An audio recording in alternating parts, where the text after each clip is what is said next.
It's back to the book of Nehemiah tonight, so please take your Bibles and be turning to this Old Testament book. We've had a few people tell us how much they've appreciated this series because Nehemiah, like myself, is one of their favorite books, and so we appreciate that encouragement. But again, we're looking at this series from the book of Nehemiah. Next Sunday, whether it's Sunday morning or Sunday night, we will complete this series, okay? We may just have one lesson, that being Sunday morning. It may occupy both lessons, but at the end of next Sunday, Lord willing, this series will be over with. So, Nehemiah. Now remember what we're doing in this. The story of Nehemiah as told in ours. That's what we've been looking at. Just words beginning with the letter R, making application to the book of Nehemiah. We've talked about rebuilding. We've talked about remorse. We've also talked about resolve. And likewise, following that, reverence. And the next two, regard and resistance. We mentioned resistance this morning. We talked about resistance. This comes in play when we think about the enemies in Nehemiah. What Nehemiah had to do to continue to rebuild is to resist. Well, this morning we also mentioned where we were going tonight. Tonight we're talking about resilience. Resilience. We've all heard the word. We all know what it means, but once again, how do we define this? How do we recognize this? Let's go ahead and look at what Strong's and Webster's and others have to say. Resilient. Now, look what it means. We're going to try to really hit this because we have to be resilient. Life at times is going to overwhelm us. We're going to fall. We're going to fail. We're going to be knocked down. We're going to be pulled down. Sometimes we just fall down. The question is, what are we going to do at that point? Are we just going to stay there? Or are we going to get back up? Are we going to bounce back up? Are we going to rise back up? This is the concept of resilient. Listen to the definition. Number one, to jump back, leap, recoil, capable of withstanding shock without permanent deformation or rupture. Stop here for just a moment. Do you see what it's talking about? Something that jumps back, something that has the ability to recoil. You know, when I think about something resilient, maybe you've seen those items that you can press on them, and as soon as you take force away, you can see the imprint, but all of a sudden here it comes springing back, bouncing back, jumping back, if you will. That's the concept that we're talking about. Resilient. Number two says springing back, rebounding. And number three, return to the original form or position after being bent, compressed, or stretched. And number four, tending to recover from or adjust easily to misfortune or change. Question tonight for me, am I resilient? Do I possess that ability to bounce back, to spring back? To come back to the original form after we've been bent, compressed, or stretched. After misfortune or change comes into our life. Do we let that just change us? Do we become conformed to this world? Romans 12 and verse 2. Or are we still conformed to the image of God's dear Son? Romans 8 and verse 29. And so that's resilient. Now, resilience, listen to this. Number one, the power or ability to return to the original form, position, etc., after being bent, compressed, or stretched. Now, add this, elasticity. Elasticity. We have the ability, if you will, to be pulled, to be stretched, but to spring back to that original form. And again, number two, ability to recover readily from illness, depression, adversity, or the like, buoyancy. Now, we put those letters or words in bold. elasticity, buoyancy. I like both of those. The idea of springing back, bouncing back, again, recovering, elasticity, buoyancy. It's like a bobber that does go under the water, but it comes right back up. It comes back to its original position. And so, behind resilience is that little adage, you can't keep a good man down. And isn't that true biblically? You can't keep God's child down. They may be knocked down, they may be pulled down, they may fall down, they may fail, but they're not going to stay there. They're resilient. They're going to spring back. They're going to bounce back. There's elasticity in their faith. There's buoyancy in their heart and soul. Now, notice the need for this. Look, if you will, notice this Bible verse. It really sets forth everything we've just said when we defined resilient and resilience. In Proverbs 24 and verse 16, look at the first part of this verse. Again, we read here Solomon saying, "For a righteous man may fall 7 times." Now think about that. A righteous man, he might fall 7 times. 7, that's not a literal number. The Hebrews use that figuratively. And so completely, again, many times, remember what Jesus said? No, not 7 times, but 70 times 7. Using it figuratively, a righteous man may fall 7 times, but notice, and rise again. Resilience. There's that buoyancy. There's that elasticity. There's that springing back. There's that bouncing back. They're not going to stay down. Look what it says, the contrast. But the righteous shall fall by calamity. Oh, there's no getting up here. There's no rising again. They lack what we're talking about biblically. Resilience. Now, think with me for just a moment. You go through the Bible, and there are so many individuals who fit this. They're down, but they're not down for the count. Don't count them out. They will rise again. They will bounce back. There is that buoyancy in their faith. Joseph took a lot of hard knocks in his life, didn't he? I mean, he sold into slavery. He goes into prison. I mean, you name it, it happened to that young man. But you remember what happened at the end. And you remember what he tells his brethren.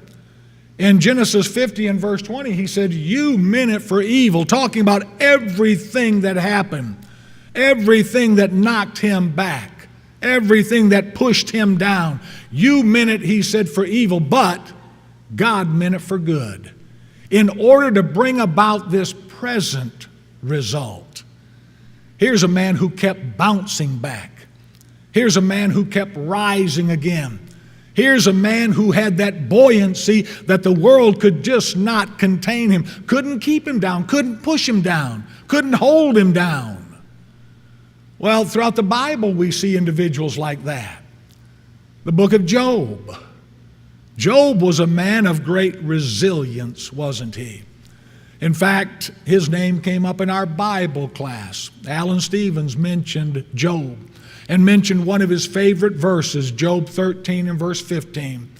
The faith of Job, the resilience of Job. "Even though he slay me," Job said, "yet will I trust in him." It doesn't matter how far down I go, I'm going to trust in the Lord. And with that trust and with that faith, there's buoyancy. God blessed the latter end of Job more than the beginning. So when you close the book in Job 42 and verse 12, he's bounced back. He has sprung back. And again, you think about all the Bible characters. In fact, our study this morning in the class was Habakkuk. Habakkuk was just like these men.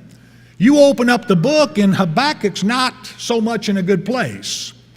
Okay, he's questioning God. and then he complains to God. But then he listens to God, and then he waits for God, and then he prays to God. And at the end of the book, buoyancy, elasticity, a bouncing back. He is rejoicing because of God. And so, resilience. Do I have what it takes spiritually to come back, to bounce back? Let me tell you this. Tomorrow's heroes are those who are resilient today. We might have sinned. We might have grieved our God. Don't you stay there. That's a perfect place to come back to the Lord. You remember Matthew 11 and verse 28? In that context, Jesus is saying, "Come unto me, all you who are weary and are heavy laden, and I'll give you rest." He's talking to those who have wearied themselves in this life due to their sin, due to their iniquity, because of their transgression. They're satiated with the life that they've lived. They're fed up with it. Jesus says, that's good. That's a good place to be. Now bounce back. Now you come to me. If you find yourself tonight, Luke 15, beginning in verse 11, in the pig's pen with the prodigal, well, once again, that's a good place to bounce back from, isn't it? That's a good place to leave and to come back to the Father's house. Resilience. It always has helped those who have come to Christ. They haven't given up on themselves. They haven't said, well, I've sinned and that's it. That's what Satan wants us to say. You know what God says? He says all have sinned and come short of the glory of God. Romans 3 and verse 23. God says everyone has. Now that's a good place to spring back from. And so let's remember that. Great men of God, great women of God, they did just that. They were resilient in their faith. Remember what David said? David said, I would have despaired unless I had believed that I'd see the goodness of God in the land of the living. David, you know, you're talking about being in a bad place, a dark place. I would have despaired. But David said, no, I can't. I won't. I'm going to have resilience. Why? Because I believe something. I believe this, that I will see the goodness of God in the land of the living. Tough times don't last forever. Again, things are going to get better. And with resilience, we get to see those better times. Remember Psalm 30 and verse 5? Weeping may last for the night, but a shout of joy comes in the morning. And so many verses we could use concerning this, but this is the concept, this is the idea. That righteous man he made fall 7 times and rise again. You know, when I was looking at that verse and when I was thinking about resilience, its meaning, look at this. RISE, the acronym RISE. Well, what do you think about this right here for that acronym? Resilient in suffering evermore. That's what you can be. That's what I can be in Christ as God's child. I can be resilient in suffering evermore. I can rise. I don't have to stay down. I can spring back. I can bounce back. I can recover. I can have that elasticity. I can have that buoyancy to rise again. Oh, I'm not talking right now in the last day. That will happen too. But I'm talking about having been beaten down by Satan, having been drugged down by temptation and sin. I don't have to stay there.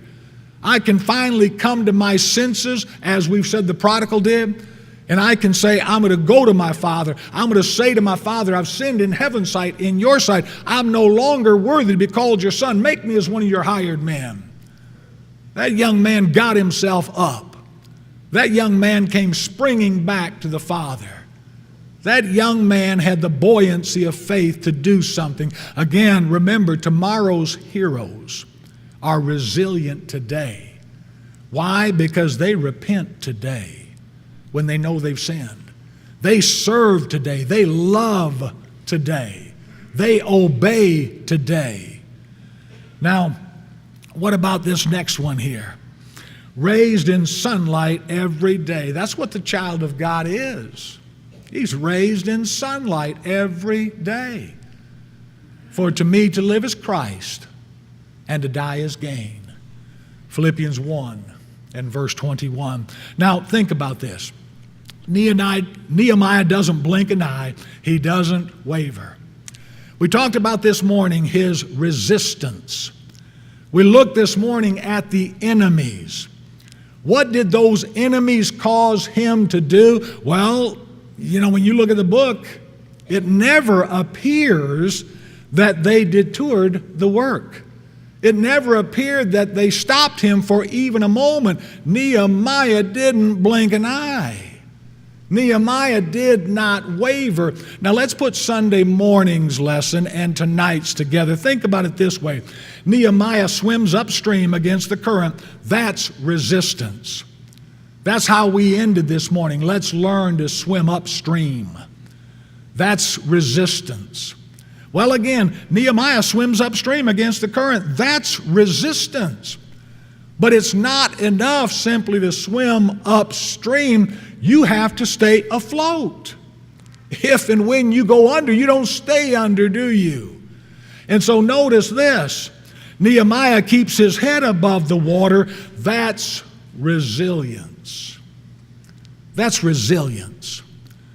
Now, tonight, we just have a few thoughts. Nehemiah's resilience. Now, I was chided a little bit this morning because when I said, as I foolishly do many times, well, we won't read all of those, and then I read them all, and then I owe you time. I end up holding you hostage, but I'd rather me owe you time than you owe me time. That's just me. But maybe I can give you back a couple minutes tonight. But look at this. Nehemiah's resilience. How do we see it? Where do we see it? I mean, yes, he resisted. He swam upstream, but he stayed afloat. He kept his head above water. He never let the enemies pull him down. How is that? Well, Nehemiah prayed.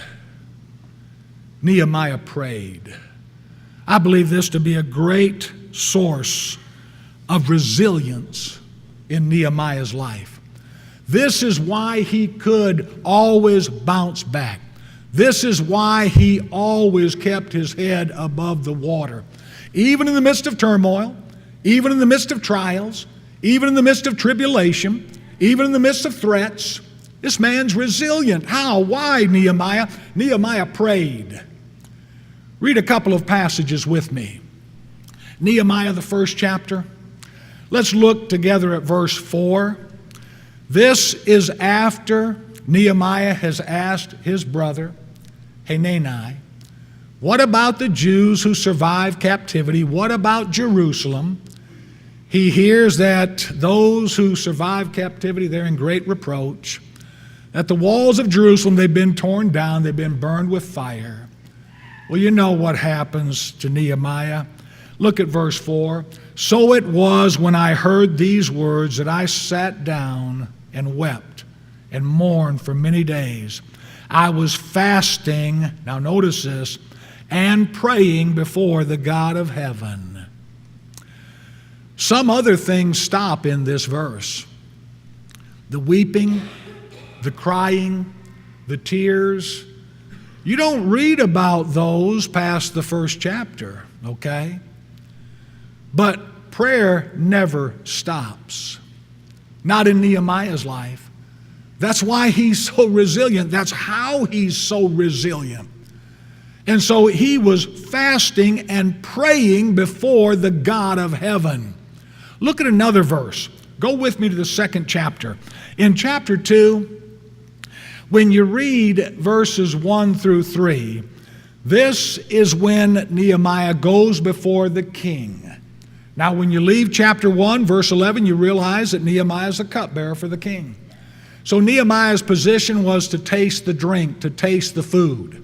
If there's a plot against the king, if somebody's trying to assassinate him, they'll get Nehemiah first.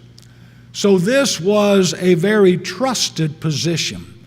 The king could not, would not put anybody in that position unless they had the utmost faith in this person, because the cupbearer himself could poison if he wanted to. But Nehemiah had that position. So Nehemiah goes before the king. He goes with sadness of heart. The king sees that. Look at this. We'll just go ahead and read what it says in verse 2. It says, "Therefore the king said to me, why is your face sad since you're not sick? This is nothing but sorrow of heart. So I became dreadfully afraid." Now you're wondering, why did he become so terrified? Well, remember what we said this morning. The king, the ruler, the monarch at this time, they could dispose of anyone on a whim. If he thought for 1 second that he couldn't trust Nehemiah, that this sadness was because Nehemiah didn't like him, didn't like his policy, didn't like his kingdom, didn't like his regime, he could say, "Get Nehemiah out of here, take him, execute him." Nehemiah had a reason to be dreadfully afraid. Well, look what it says in verse 3. "And I said to the king, may the king live forever." Now notice, with one sentence, Nehemiah assures the king, "King, it's nothing against you. I want you, I want your kingdom to survive forever. May the king live forever." And notice what he says. "Why should my face not be sad when the city, the place of my father's tomb, lies waste and its gates are burned with fire?" Look at verse 4. Here's the verse we want to look at. "Then the king said to me, what do you request?" What do you request? Now, look how verse 5 begins. Look how verse 5 begins. "And I said to the king." You would think that that's how verse 4 would end. The king has said, what do you request? What do you want? Well, you think naturally the first thing would be Nehemiah would speak to the king. That's not what Nehemiah does first. That's not the first thing in his heart, in his mind. Look what it says at the end of verse 4. It says, "So I prayed to the God of heaven." The king's just said, "Nehemiah, what do you request?" Nehemiah did not speak to the king until first he prayed. "So I prayed to the God of heaven." That phrase, "so I prayed," oh, that really tells us a lot about Nehemiah. Tells us a lot about what he did in the book of Nehemiah. Tells us why he was resilient. He was a man of prayer. We are to pray always that we not lose heart. Luke 18 and verse 1, Jesus taught a parable that men ought always to pray and not lose heart. You see, that losing heart is sinking. That losing heart is being compressed, being bent, being stretched. But Jesus said, you know what? If you will pray always, you won't lose heart. You pray always, you're going to be resilient. You're going to be buoyant. You're going to be able to spring back. That's what Nehemiah did. So in chapter 1, as he cries, as he fasted, he prays. In chapter 2, as he goes before the king says, what do you request? So I prayed to the God of heaven, and I said to the king. I love the order that Nehemiah had his life in. First thing for him was his God, even over royalty. And he does that a lot. You know, in this second chapter, he will tell the Jews first about the good hand of God and about the king's favorable words. But that's the order again. It's God first. And then, oh yeah, the king also said we could do this. So I prayed. Those three words, yes, Nehemiah, we see that. We see that throughout the book. You're a man of prayer, a man of resilience. Look, if you will, at another verse in Nehemiah. Look at chapter 4. In chapter 4, you remember, this is when, again, at first they began to make fun of Nehemiah, the rebuilding, the wall. They want to know, what are these feeble Jews doing? Can they rebuild in a day?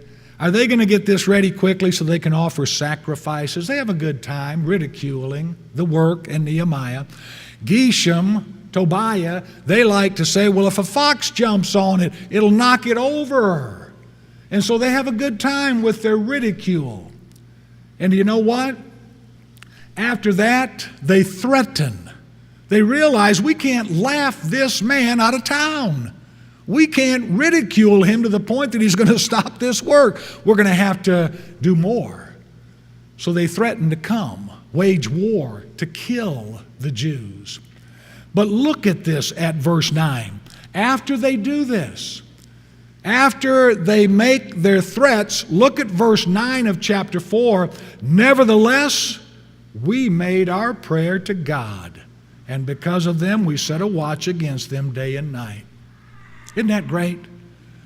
Isn't that great? Nevertheless, Nehemiah says, we know what's going on. We know what's happening before us. We know what's happening around us.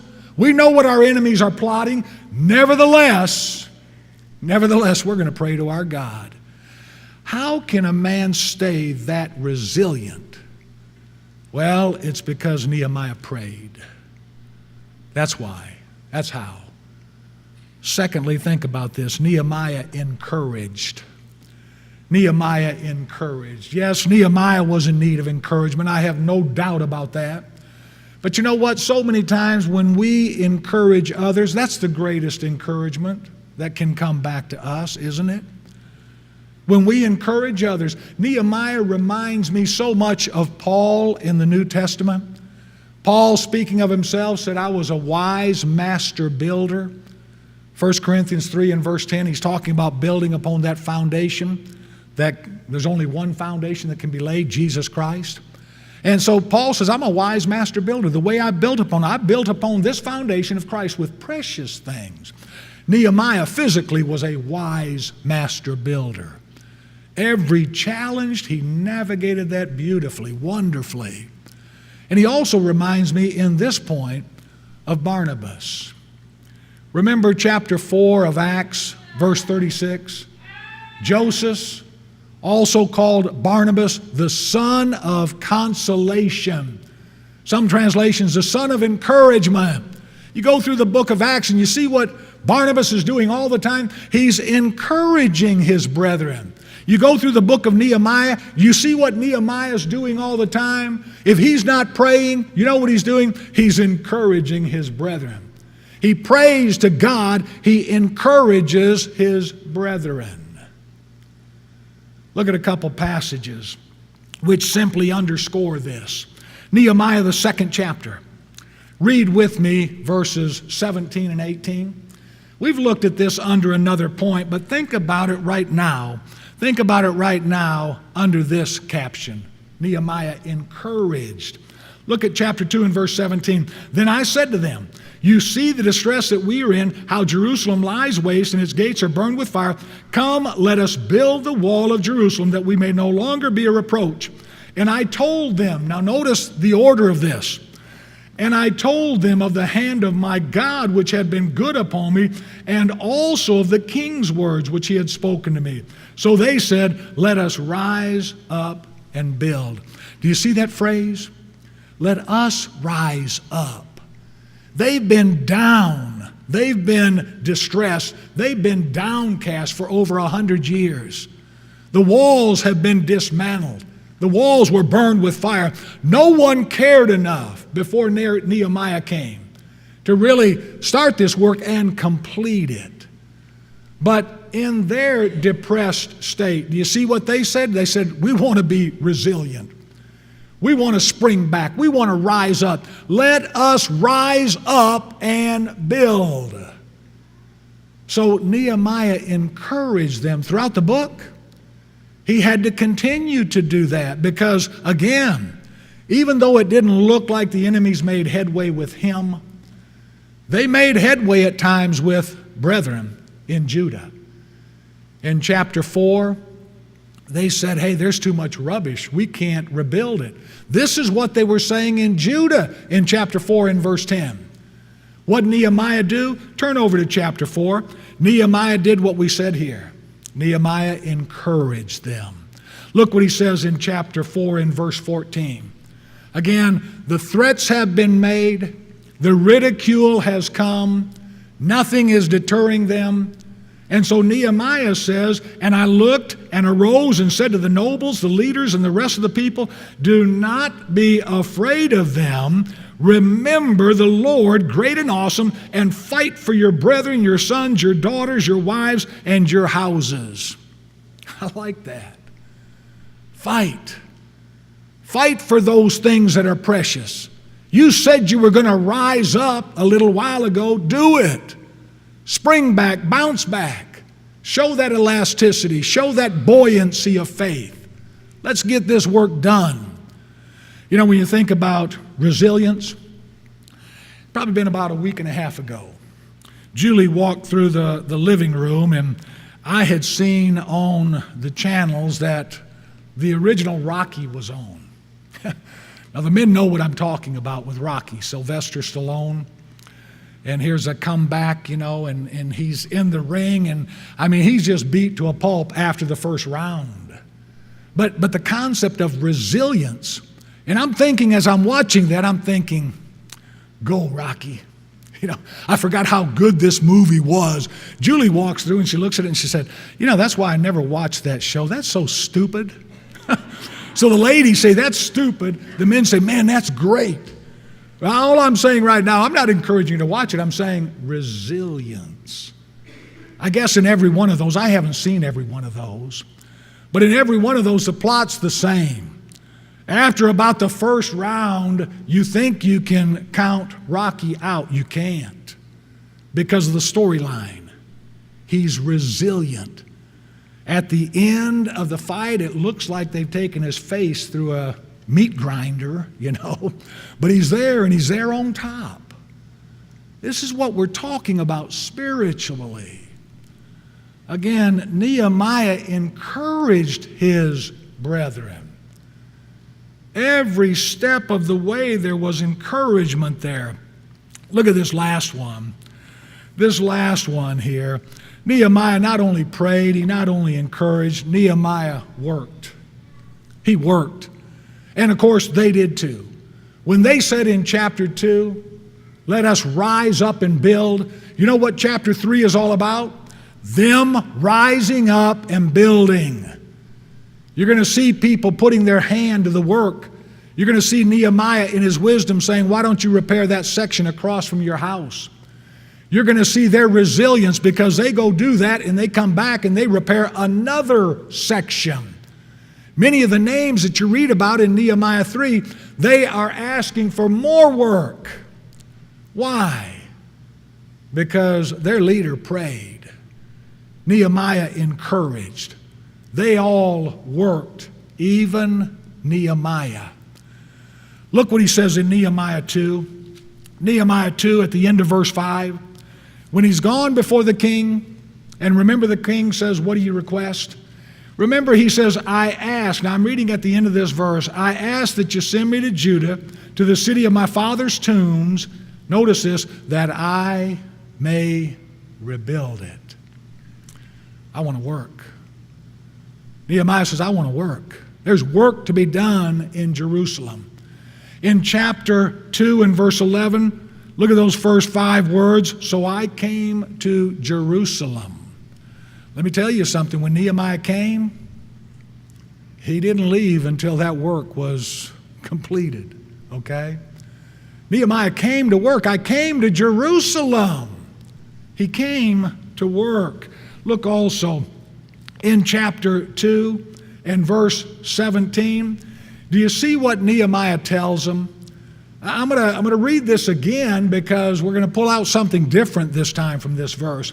Then I said to them, you see the distress that we are in, how Jerusalem lies waste and its gates are burned with fire. Now listen to this. Come and let us build the wall of Jerusalem. He says, come on, brethren, let's work. Come on and let's build the wall of Jerusalem. That's when they said in the next verse, let us rise up and build. You remember in chapter 4 and verse 6? Look at this. Chapter 4 and verse 6. Now this is after the ridicule. After the ridicule, make a note of that. In verse 6 it says, so we built the wall. It doesn't say, so we gave up. So we were laughed to scorn. So we were laughed out of Jerusalem. No. Oh, they ridiculed, they mocked us. So we built the wall. That's resilience right there. The threats happened right after this. And remember, in this same context, again, remember what it says in verse 21 of chapter 4? Look what it says. So we labored in the work. Nehemiah, how are you going to respond to all of this? We're going to work. We're going to labor. I'm going to keep praying. And I'm going to keep encouraging everyone to build this wall. Rebuild the wall of Jerusalem. Oh, there's many more verses that we can use in the book of Nehemiah, but I want us to think about that. Resilience. Again, yes, resistance is necessary. We've got to resist. We've got to resist our enemies, spiritually speaking. Again, we've got to resist, as we mentioned this morning, we've got to resist temptation. We've got to resist sin. We've got to resist sinners. We've got to resist Satan. But we have to remain resilient in all of that. Not say, well, I did resist, and you know what? I'm just totally miserable. I'm so give out that I can't do anything else. No, we resist and we are resilient. Remember what I said earlier? Tomorrow's heroes, they're resilient today. What about you? What about your resilience? This world is going to try to knock you down. Satan wants to take you out spiritually.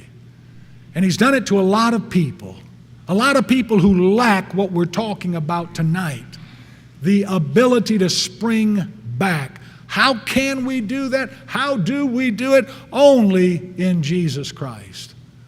Only through our God's grace, His mercy, His loving kindness. Only because of the invitation that Jesus gives us. Only because of the promise that He says, I'll yoke myself with you. We'll pull this load, this burden together. Are you resilient enough to bounce back tonight?